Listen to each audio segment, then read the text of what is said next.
بسم اللہ الرحمن الرحیم۔ تم اپنے مال کے ذریعے لوگوں کو خوش نہیں کر سکتے، لہٰذا حسن خلق کے ذریعے انہیں خوش رکھا کرو۔ اپنی کمائی کو پاک رکھو، تمہاری دعائیں قبول ہوں گی۔ بہتر ہے وہ شخص جو دیر سے خفا ہو اور جلدی راضی ہو جائے، اور بدتر ہے وہ شخص جو جلد غصے میں آ جائے اور دیر سے راضی ہو۔ بھیڑیوں کو اگر ریوڑ میں چھوڑ دیا جائے، وہ اس قدر فساد برپا نہیں کرتے جس قدر انسان کی دولت اور مرتبے کی حرص اس دنیا میں فساد ڈالتی ہے۔ جو شخص اپنے ظالم کو بد دعا دیتا ہے، گویا اس نے اپنا بدلہ لے لیا۔ جب اللہ کسی بندے سے بھلائی کرنا چاہتا ہے تو اس کو اپنے نفس کے عیب دکھا دیتا ہے۔ حکمت مومن کی کھوئی ہوئی چیز ہے، جہاں پائے وہ اس کا سب سے زیادہ مستحق ہے۔ نیک لوگوں کی صحبت نیکی کرنے سے بہتر، اور برے لوگوں کی صحبت بدی کرنے سے بدتر ہے۔ 5 چیزوں پر 5 سزائیں ملتی ہیں۔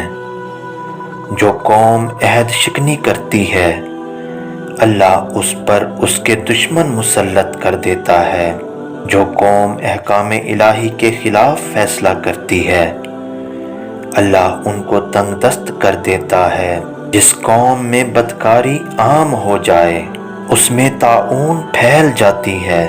جو قوم ناپ تول میں کمی کرتی ہے، وہاں زراعت میں برکت نہیں رہتی اور قحط سالی پھیل جاتی ہے۔ جو قوم زکوٰۃ نہیں دیتی، اللہ تعالیٰ ان پر رحمت کی بارش نازل نہیں فرماتا۔ جو شخص نرمی سے محروم کر دیا گیا، وہ ہر خیر سے محروم کر دیا گیا۔ جب کسی فاسق آدمی کی تعریف کی جاتی ہے تو عرش اعظم کانپ اٹھتا ہے۔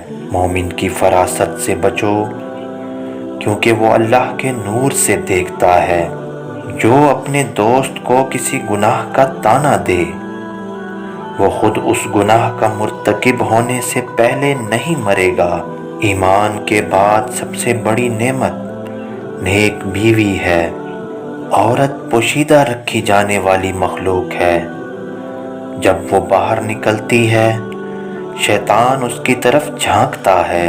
جب کوئی عورت مرے اور اس کا خاوند اس سے راضی ہو تو وہ جنت میں جائے گی۔ ایمان والے شخص کو چاہیے کہ اپنی بیوی سے ناراض نہ رہا کرے۔